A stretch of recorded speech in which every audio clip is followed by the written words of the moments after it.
E também tem um aspecto que não está, que é nossa mensagem para a Holanda. Ora que nossa WAC, posição de nossa autonomia, pode ver a nossa WAC, nossa autonomia como um direito.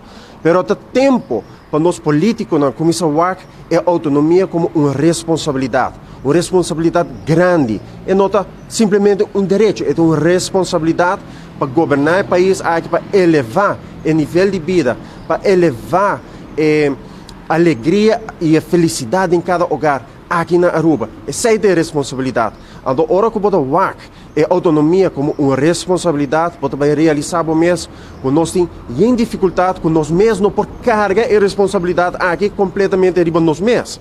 Você vai WAC, por exemplo, é waste management na Aruba.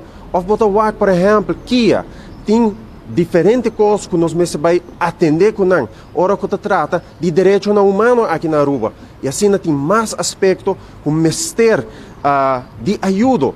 Então, é hora nossa WAC Kiko em relação com a Holanda pornificar. Pornificar de banda de Holanda também um cambio de mindset.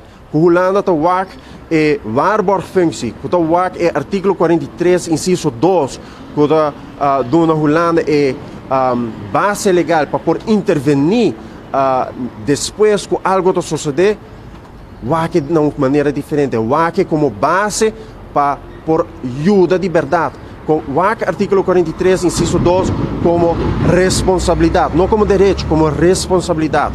E me quer, essa é uma maneira completamente diferente para WAC Reino, sobre é uma maneira que está ancrada em pensamento, que nós me percurar para o bom comum aqui na Aruba, e no Reino, e no mundo inteiro.